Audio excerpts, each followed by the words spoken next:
Hey, welcome to Halfway There Adventures. This is a little clip that we were doing on the Thistle, and I figured you guys would like to see the ending results of a bunch of this stuff. So here we go. So there's obviously a whole lot of sanding when it comes to working with this stuff, and the Thistle, the 1974 Thistle, was not built out of teak, it was built out of oak.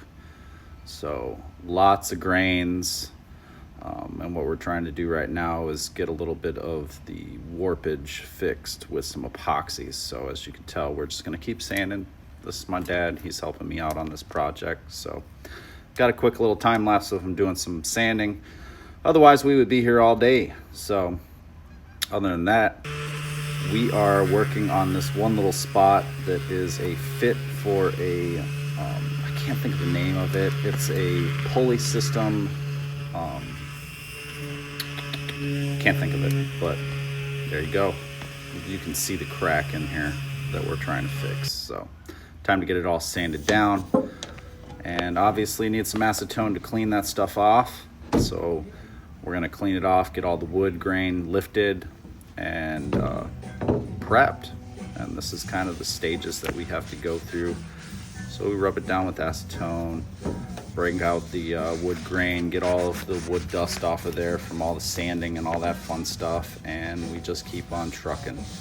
So we did go pretty far down because we are doing the whole wall all the way around. So this is an important part here so that we don't get a bunch of stuff all over the interior, even though it's kind of grungy right now. We didn't want to get a bunch of epoxy on there, so we ended up taping a bunch of it. And yeah, you can see. I'll just let you marinate on this for a second. Taping is a big deal. Obviously don't want the epoxy leaking out everywhere.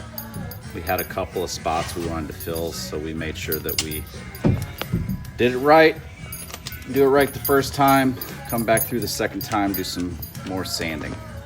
So did a little fast forwarding here, did a little chop and screwed on the video editing here, so it's going to pop through and you're going to see we're going to leave a tiny little crack to where the epoxy can go through. The tape is underneath of the what I would call the gun wall, but it's not. It's just a simple wall. Doesn't have a lip on the other side. So what we're doing is we're getting that taped off, and we're about to mix some West System 105 resin and some 206 hardener. Now the 206 hardener is a slow setting hardener. And we're just going to get it down into that crack and that crevice there, slowly doing that. The tape is going to keep it from actually hardening on top of where we don't want, even though it kind of ended up sticking the tape down a little bit more than what I planned on, but it did work. So now we're just going to keep slowly pushing that epoxy down into the grooves, and we're going to do a little fast forward here. So pretty much got all of that nice epoxy down in that hole, and we're just kind of spreading it around with the flat stick here. It seems to want to spread a little bit better than using the flat-headed screwdriver. It's a little bit more surface area to move around in. So if you haven't seen my videos and you're interested in more woodwork like this, you can hit that like and subscribe button. Make sure you hit that bell notification.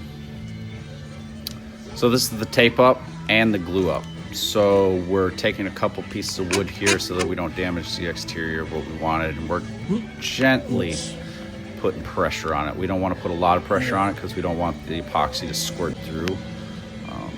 And we're going to get a bunch of clamps on here, and they don't need to be super tight.